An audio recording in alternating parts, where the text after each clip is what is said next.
présenter. Donc Guy Tucher, élu de la majorité pour l'instant, et Bernadette Richard Finot. Donc on n'est pas très habitué des conférences de presse, hein. Donc on va vous lire un peu la déclaration qu'on souhaite faire, et puis après ça on échangera entre nous librement. Voilà. Donc nous nous sommes abstenus lors du vote du budget 2017 au dernier conseil le 19 décembre. Alors bien sûr nous avons des raisons profondes pour cette abstention. Donc la baisse des dotations de l'État a placé la majorité municipale, comme beaucoup d'autres majorités, dans une situation difficile.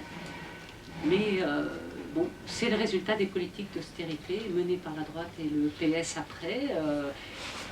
Et ça les disqualifie bien pour nous donner des leçons aujourd'hui, que ce soit au plan national ou à Grenoble.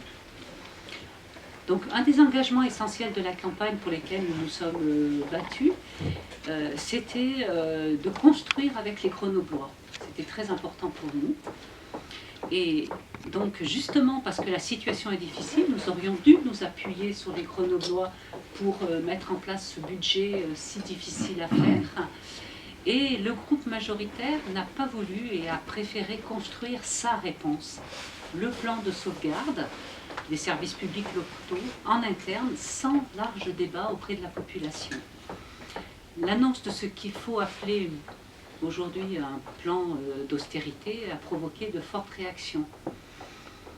De manière légitime, différents groupes de citoyens ont refusé de voir reculer leurs conditions de travail, leur vie, leurs conditions de vie, la mission du service public auprès des usagers.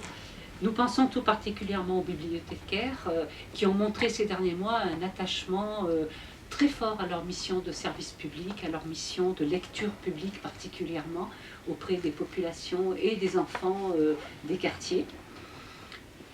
Donc cette forte émotion suscitée par la fermeture des bibliothèques aurait dû alerter sur l'enjeu majeur politique. Nous avons d'ailleurs... Pardon, excusez-moi. Nous avons d'ailleurs alerté là-dessus.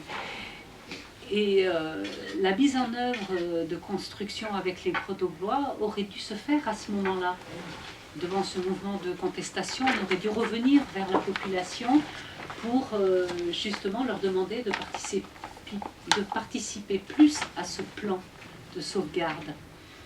Et nous pensons que ce fort attachement des personnels de la mairie aux missions de service public est une chance pour notre majorité et non pas un obstacle.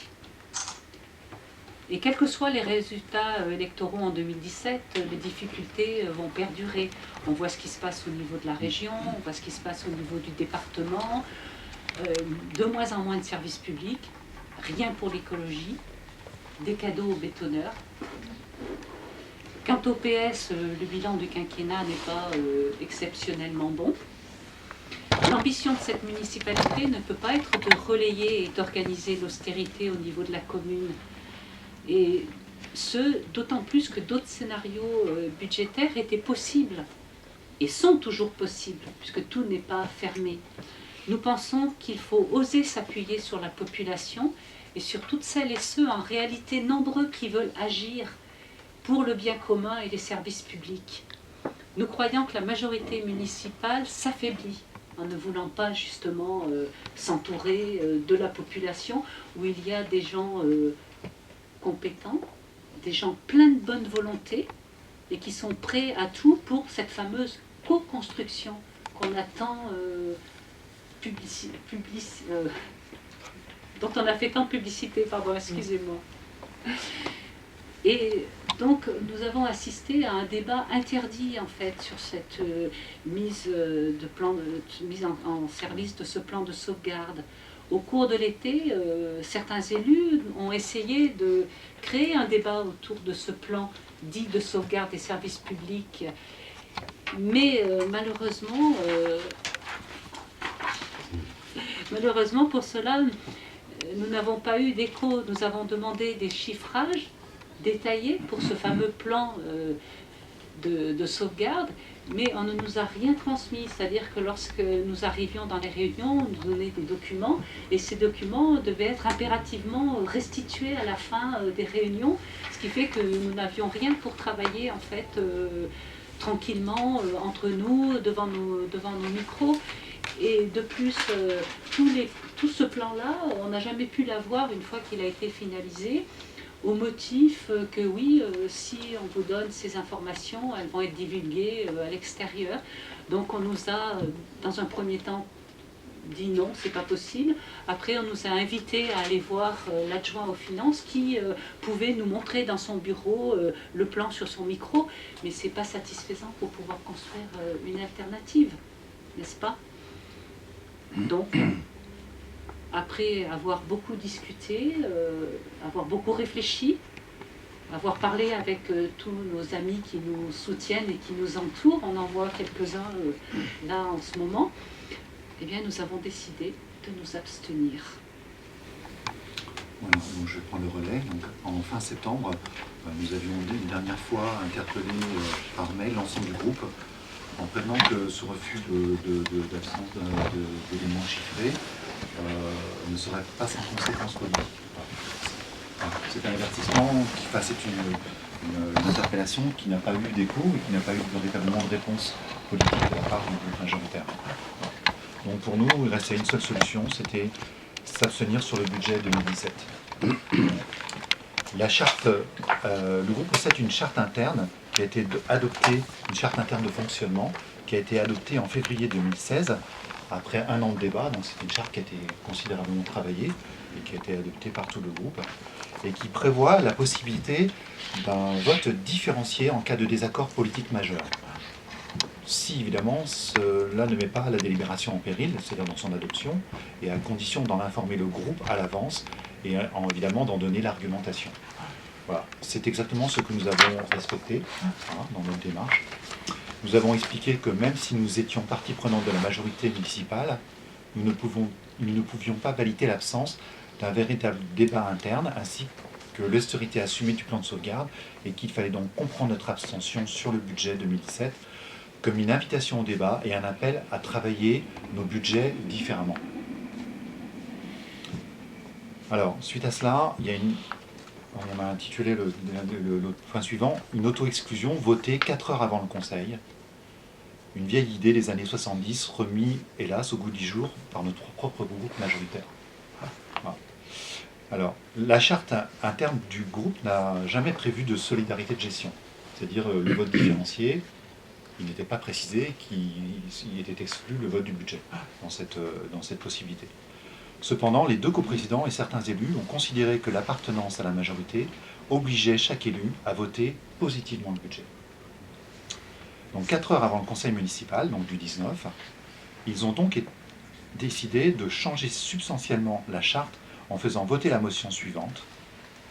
Ainsi, l'appartenance à la majorité municipale et donc au groupe des élus du rassemblement se traduit au minimum par le vote individuel positif du budget.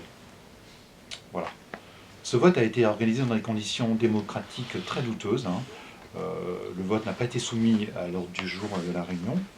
Le texte n'était pas présenté en préalable au bureau, auquel je suis membre, où j'étais membre. La réunion a été largement prolongée et un vote à main levée a été effectué sans possibilité du vote secret, alors que quand même il s'agissait, ce vote quand même impliquait l'exclusion de 2 élus du groupe, et donc en fait l'abstention également a été proscrite dans ce vote. Donc celui-ci a finalement été adopté à l'unanimité des 32 présents sur 42 élus, et nous avons refusé avec ma collègue de prendre part à ce vote. À la suite de notre abstention, les coprésidents ont annoncé plusieurs choses. Nous nous étions auto-exclus du groupe, voilà, paraît-il que ça existe, qu'il avait été décidé de créer une deuxième mail list dont nous étions évidemment exclus, et qu'il nous était demandé de ne pas participer au séminaire de travail de la semaine dernière, des 5 et 6 janvier, et à la réunion habituelle du groupe de ce soir. Fort ému quand même de ces décisions, nous avons demandé un entretien au maire, qui nous a déclaré se ranger à la décision du groupe. Dont acte. En conséquence, nous avons décidé de constituer un groupe intitulé « Ensemble à gauche » et nous en avons informé le maire par courrier ce matin. Voilà, donc on a déposé cette... Alors, qu'allons-nous faire? Tout d'abord, nous souhaitons rester fidèles bien sûr aux engagements d'élection de mars et à cette sorte de révolution citoyenne qui a porté cette victoire. Car c'est bien un couplage entre plusieurs mouvements sociaux. Hein, je vous rappelle le mouvement des accrobranchés sur le stade des Alpes, la mobilisation très forte autour du lycée Mounier, la pétition contre le projet pharaonique de l'esplanade. Voilà, donc en fait, nous avons été portés dans notre mouvement par ces mouvements sociaux, hein, et donc une expression électorale nous a permis de gagner ces élections municipales. C'est pourquoi il est primordial de s'appuyer pour nous sur la population, pour rester dans cette veine, et d'être attentif aux mouvements qui agissent pour le mieux-être et l'intérêt général. Bien sûr, il ne s'agit pas de suivre n'importe quel mouvement, mais c'est des mouvements qui sont bien situés dans l'intérêt général. Nous voulons débattre, proposer des solutions alternatives, échanger, porter au sein du conseil municipal ces voix-là. Nous voterons donc ce qui nous semblera aller dans ce sens, nous ne serons pas une position systématique, hein, conforme à nos engagements, et nous nous opposerons à ce qui apparaîtra contraire.